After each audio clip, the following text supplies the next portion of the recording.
Assalamualaikum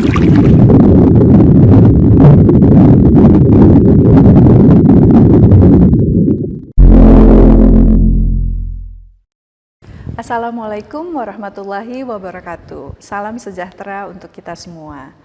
Perkenalkan, saya Rina Jayani, seorang ibu dengan 3 orang anak yang alhamdulillah sudah cukup besar-besar. Yang pertama berusia 26 tahun, dia sudah bekerja dan dia lulusan dari FISIP UI. Dan anak saya yang kedua berusia 22 tahun, sedang kuliah di Computer Science UI. Dan yang terakhir berusia 18 tahun, kuliah jurusan ilustrasi di The One Academy. Anak saya yang ketiga adalah seorang anak tunarungu. Dia sekarang sudah berusia 18 tahun, ya. Dan seperti yang tadi sudah saya sampaikan, dia kuliah jurusan ilustrasi. Dia adalah seorang tunarungu yang bisa berkomunikasi verbal. Jadi saya dan anak saya Ramzi, betul namanya Ramzi, dan keluarga bekerja cukup keras untuk menghantarkan dia bisa berkomunikasi verbal. Kemudian setelah anak saya besar, saya berpikir pasti banyak nih orang tua di luar sana yang memiliki pengalaman yang sama seperti saya, memiliki anak tunarungu tetapi tidak tahu apa yang harus dilakukan, sehingga saya mulai sharing, berbagi pengalaman apa yang saya lakukan terhadap anak saya sehingga anak saya bisa berkomunikasi verbal sejak dia mulai berkomunikasi, yaitu mulai dari usia 5 atau 6 tahun. Selama ini yang masyarakat tahu adalah kalau mendengar kata tunarungu, oh berarti harus berkomunikasi dengan bahasa isyarat. Ya. Padahal solusi komunikasi untuk anak-anak tunarungu itu ada 3. Yang pertama, betul, solusi komunikasinya adalah berkomunikasi menggunakan bahasa isyarat. Solusi kedua yaitu berkomunikasi verbal tetapi membaca gerak bibir, jadi harus berhadapan karena si anak tunarungu tersebut harus membaca gerak bibir lawan bicaranya. Solusi ketiga yaitu berkomunikasi verbal dengan mendengar. Artinya anak tunarungu bisa berkomunikasi verbal tanpa membaca gerak bibir karena dia sudah mendengar seperti teman-teman lainnya, yaitu menggunakan alat bantu mendengar, baik alat bantu dengar ataupun alat implan atau cochlea implan. Solusi komunikasi apapun yang dipilih oleh orang tua itu adalah yang terbaik ya untuk anaknya. Yang paling penting adalah anak tunarungu tersebut bisa berkomunikasi dengan lingkungannya, dengan orang-orang di sekitarnya, sehingga dia tidak merasa sendirian gitu. Kemudian juga saya ingin berbagi kepada masyarakat umum ataupun juga misalnya pasangan muda yang mau menikah ataupun setelah menikah kemudian ingin memiliki buah hati, itu untuk memeriksa darah si ibu apakah ada virus TORCH atau rubella, karena umumnya memang gangguan pendengaran atau tunarungu ini disebabkan ada beberapa macam penyebab, tetapi yang paling banyak adalah disebabkan oleh virus TORCH atau rubella. Jadi jika calon ibu memeriksa darahnya dan di dalam tubuhnya ada virus tersebut, dokter bisa menyembuhkannya terlebih dahulu baru hamil untuk memiliki buah hati, atau jika memang sudah hamil bisa diobati sehingga harapannya nanti buah hatinya lahir dengan tidak memiliki kebutuhan khusus. Tadi seperti sudah saya sampaikan, untuk anak gangguan pendengaran yang ingin belajar untuk berkomunikasi verbal dengan mendengar itu memerlukan terapi. Terapi yang dibutuhkan adalah auditory verbal therapy. Kalau bahasa Indonesianya kadang diterjemahkan dengan terapi mendengar.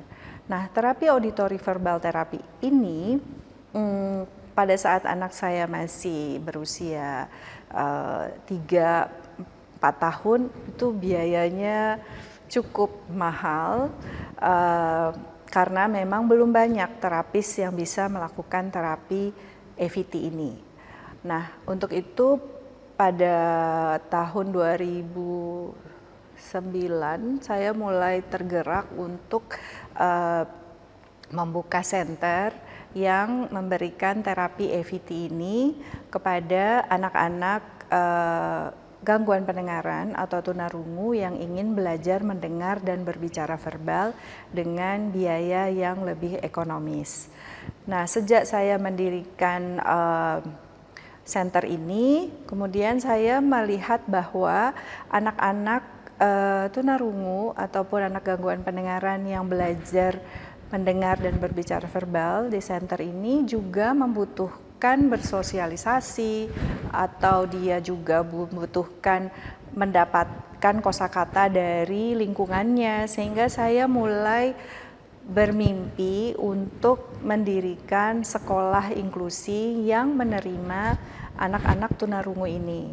Saya mulai berdoa lah kepada Allah, ya kira setiap sholat tuh saya berdoa bagaimana ya kira-kira saya ingin mendirikan sekolah inklusi ini. Nah, setelah 1 tahun itu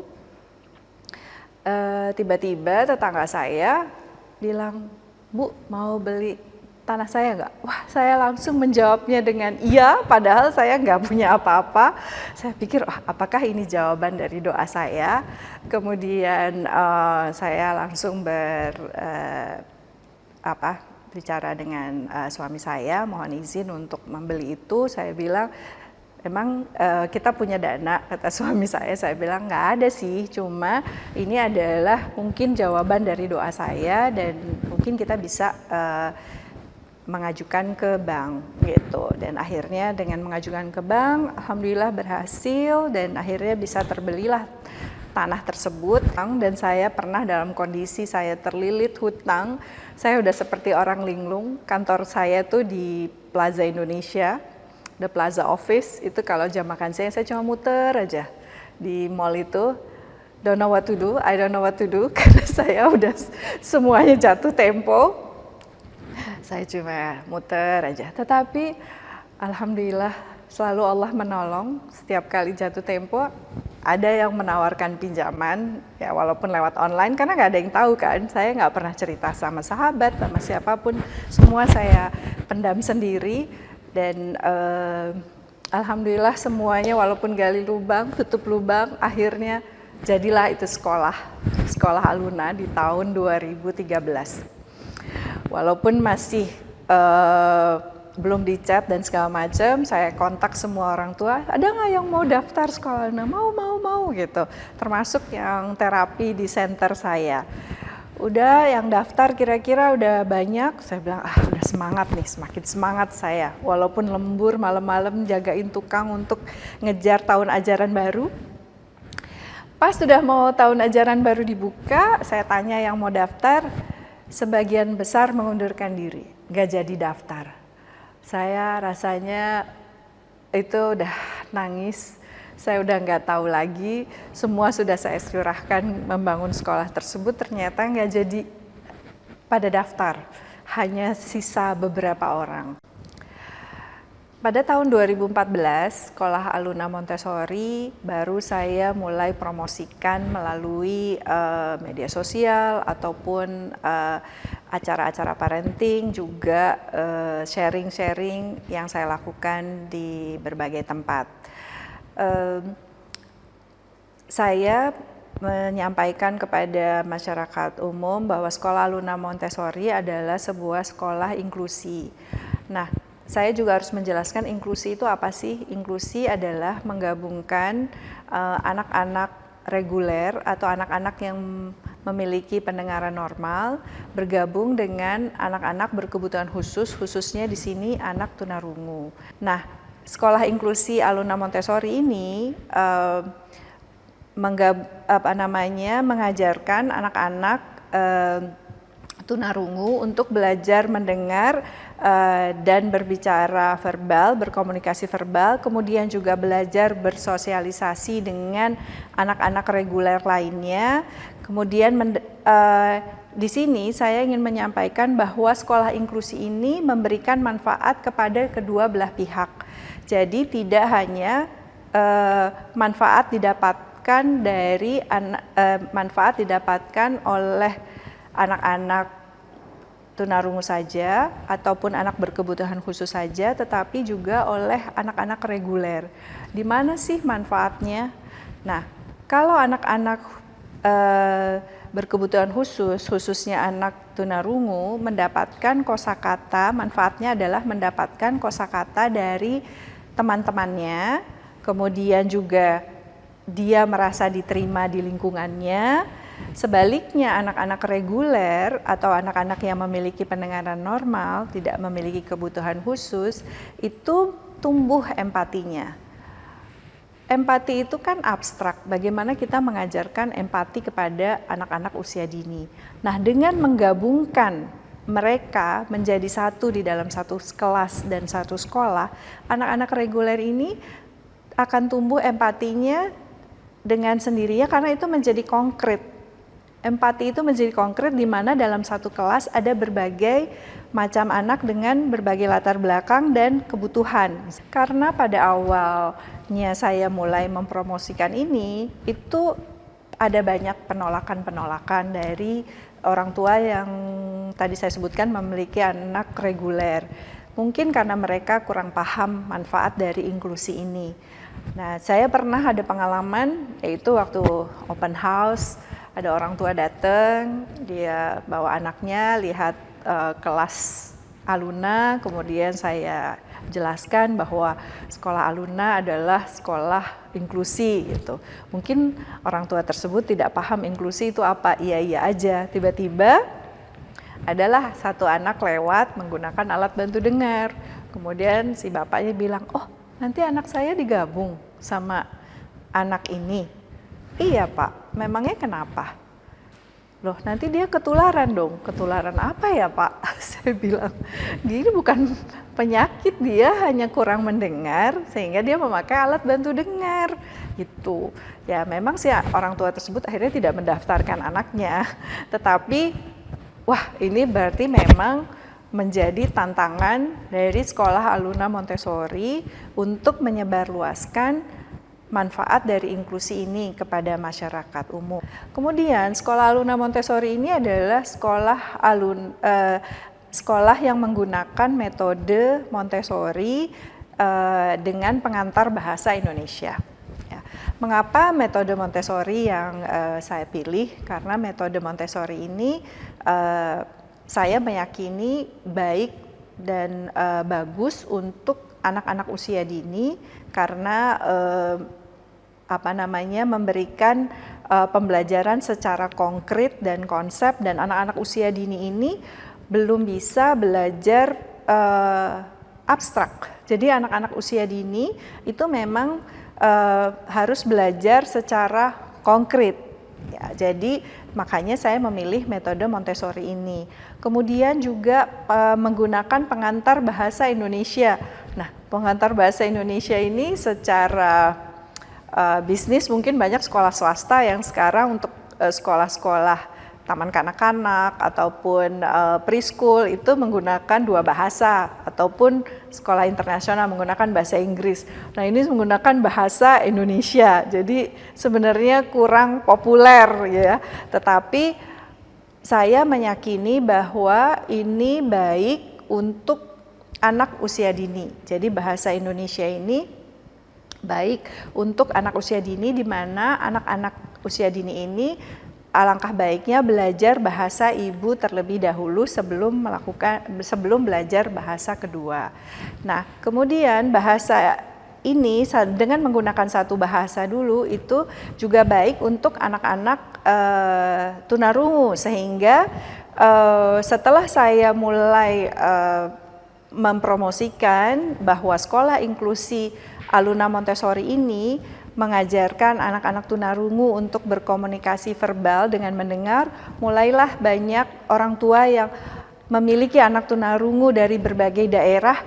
Oh iya, ini adalah sekolah yang kami butuhkan, karena selama ini kami taunya sekolah-sekolah umum di mana anak kami akan kesulitan kalau langsung diterjunkan ke sekolah umum, ataupun adanya adalah sekolah luar biasa yang mengajarkan bahasa isyarat. Sementara saya ingin anak saya belajar mendengar dan berkomunikasi verbal. Nah, setelah adanya sekolah Aluna Montessori ini, banyak berdatangan murid-murid dari berbagai daerah, mulai dari Banda Aceh, kemudian Bengkulu, Bangka Belitung, Lampung, sampai ke Manado dan Makassar. Mereka datang ke Jakarta sampai tinggal di sekitar sekolah di sekolah Aluna untuk belajar mendengar dan berkomunikasi verbal serta sekolah di sekolah Aluna Montessori. Isinya adalah sekolah inklusi yang menghasilkan anak-anak yang memiliki budi pekerti yang baik, kemudian menjadi pemimpin di masa depan dan mengembangkan potensi masing-masing anak gitu. Kemudian bisa mengembangkan diri sesuai dengan potensinya masing-masing, itu maksudnya.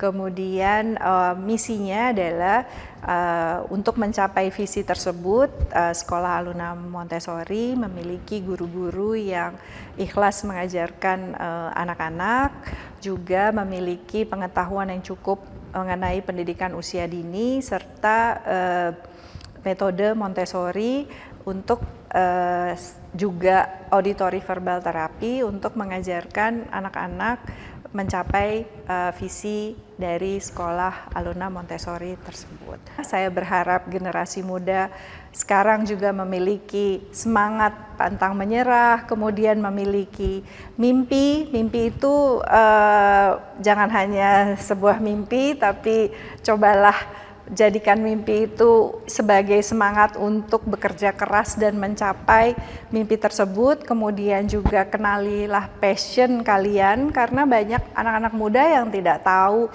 passionnya di mana. Padahal kalau setiap orang mengenal passionnya, kemudian menekuninya dengan dengan semangat gitu, agar bisa mencapai dengan passion tersebut, biasanya cita-cita atau impian yang ingin dicapai bisa tercapai. Dan saya berharap generasi muda sebagai penerus bangsa bermanfaat untuk banyak orang dan teruslah sebar kebaikan. Saya juga sering menyampaikan anak baik, anak pintar banyak, tapi anak baik dan pintar yang perlu diperbanyak. Terima kasih. Wassalamualaikum warahmatullahi wabarakatuh.